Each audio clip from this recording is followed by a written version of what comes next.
Good evening. This is the 8-hour workday with Rex Haymarket, where every crisis somehow becomes your bill and their bonus. Tonight, we gather to mourn the death of inflation, a beautiful service, very tasteful. The economists wore black. The central bankers lowered the flag. The cable news panels whispered, "Soft landing." And everyone agreed the monster had finally been buried. Unfortunately, inflation was not dead. It was sitting in the back row, eating shrimp, waiting for gas prices to go up. Because that is the story tonight, not that inflation came back. That is too simple. Inflation did not come back. Inflation was hiding. It was hiding in rent. It was hiding in insurance. It was hiding in groceries. It was hiding in shipping costs, tariffs, and energy. It was hiding in every place normal people are not allowed to stop spending money. Case file reopened. Inflation. According to Reuters, fresh April business data showed prices charged by US companies rising at the fastest pace since July 2022. So the corpse has moved. Someone called the spreadsheet police. Tonight we reopen the case. The victim, your paycheck. The suspects, oil, tariffs, supply chains, corporate pricing, and the Federal Reserve. And the twist? Everybody told you the case was closed. Here is the official story. Inflation got bad after the pandemic, then the Federal Reserve raised interest rates, then inflation came down. Then everyone started waiting for rate cuts. Nice little bedtime story, very soothing. A chart goes up, a chart comes down. A man in a suit says progress. The market claps like a trained seal.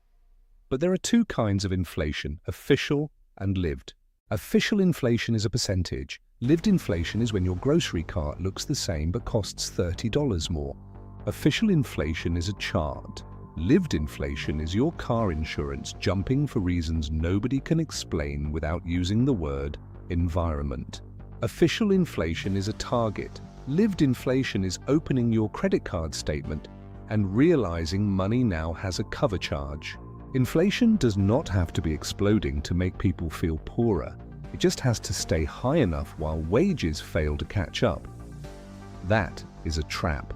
And when people say, "Why does the economy look fine on paper but feel terrible in real life?" This is why. Your life is not an index. You do not buy the economy, you buy eggs, gas, rent, and insurance. You pay for the privilege of continuing to exist indoors. And somehow, every one of those industries has discovered market conditions at the exact same time. Incredible coincidence, very moving. Our first suspect is energy, not just gasoline. Energy. The invisible tax inside everything. Oil is trucks, shipping, and fertilizer.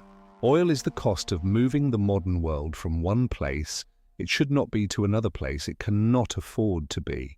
Reuters reports that war involving Iran has disrupted shipping through the Strait of Hormuz, pushing up oil costs and causing delays.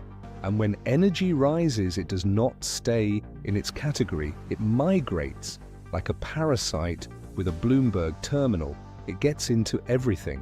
This is why energy shocks matter. Pain at the pump is too small a phrase. They want you focused on the gas station, not the supply chain.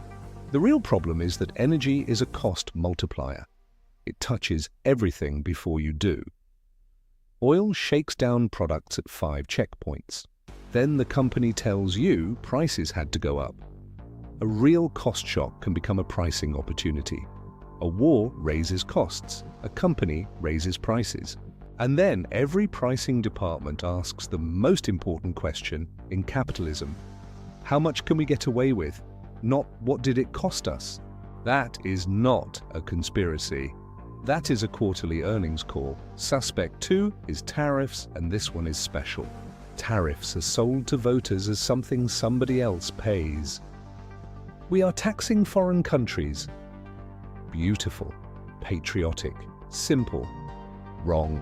A tariff is a tax on imports. Costs move from importer to wholesaler to retailer to customer to a quiet panic at 2:13 in the morning.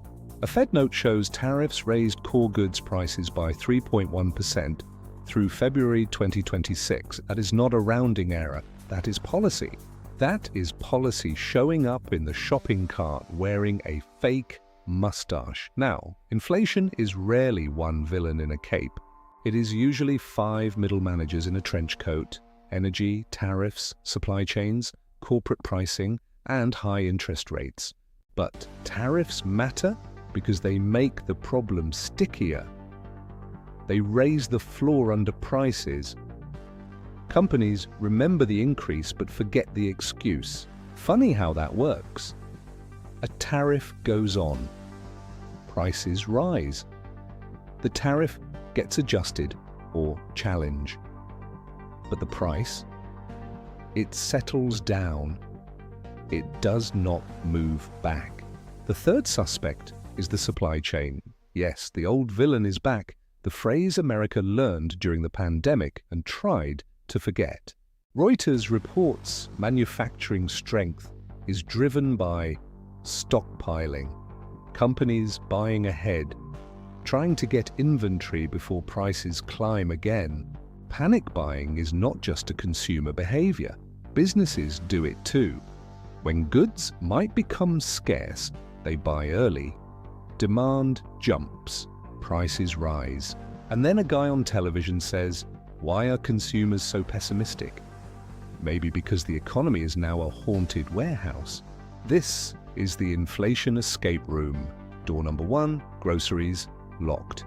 Door number 2, rent, also locked. Door number 3, gasoline, on fire. Door number 4, credit cards. That one opens, but only into a smaller room with 27% interest and a balance transfer offer. Supply chain inflation is not just about shortages, it is about fear. Fear of being the last company without inventory. Inflation feeds on expectations. Central bankers are not just measuring prices, they are measuring vibes with a PhD, and the vibes are getting expensive. Now, the Fed, the institution America blames for inflation and vibes, the Fed had a plan: raise rates, slow inflation, wait for cooling, then cut. But war-driven energy prices and tariff pressure made that harder. Reuters says rate cut expectations are pushed later into 2026. The trap closes. If the Fed keeps rates high, mortgages, car loans, and credit cards stay brutal. Every household with debt feels it as a monthly mugging. Why doesn't the Fed just cut rates? Because the Fed is looking at the same crime scene and trying not to step in the blood, and labor cracks. This is the dual mandate in horror movie form. Stability in one room, employment in another. The phone lines are cut, oil is whispering. The danger is that inflation is becoming harder to kill while the tools to fight it hurt the people least responsible for causing it. Cruel little joke. The economy catches a fever and your card gets medicine. So let us talk about what we were told. We were told it was under control. If someone sets your kitchen on fire, then puts out half the flames, you do not say, "Thank you for the soft landing." You ask why the toaster is glowing. The public was told to celebrate lower inflation, but lower inflation does not mean lower prices. It means the beating has found a rhythm. If eggs go from $3 to $6, they do not magically go back. They just become $6 eggs that are destabilized, pain normalized. This is why the official conversation sounds insane. Officials say inflation is cooling. People ask why they are broke. Both can be true. Nightmare. The result is not just inflation. It is a permanent downgrade in living standards disguised as progress. Inflation is also about power. Who has it? When tariffs hit, importers do not hold a ceremony of shared sacrifice. When supply chains break, companies protect margins. Banks collect. Shop smarter. Stop buying coffee, become a monk with a spreadsheet. Meanwhile, rent, insurance, groceries, and gas all went up. But yes, the coffee. That is why this episode is called Inflation Was Hiding. The official story made it sound like a dragon already defeated. But it became terrain. It became the ground they walk on, the constant squeeze. Economic pain becomes invisible because everyone gets used to it. What happens next? Watch 3 things. First, energy. If war disrupts shipping, gas and freight stay under pressure. Second, tariffs. The consumer keeps paying. Third, the Fed. If inflation stays hot, borrowing stays expensive. You stand in the middle, holding a receipt that somehow got longer. Inflation decides whether your raise was real, your savings survived, or your mortgage is possible. It is a treadmill where they turn up the speed. So when they tell you inflation is under control, ask one question: controlled for whom? If you are broke, that is not control. That is containment. And you are the container. Inflation was hiding in the pump, the port, the policy, and the receipt. Every crisis gets a costume. All becomes your bill. I'm Rex Haymarket. Like and subscribe to clock in to the 8-hour workday, mind the static, mind the spin, and mind who profits, and click that video on your screen. You know you want to. It's better than looking at your own bank statement, isn't it?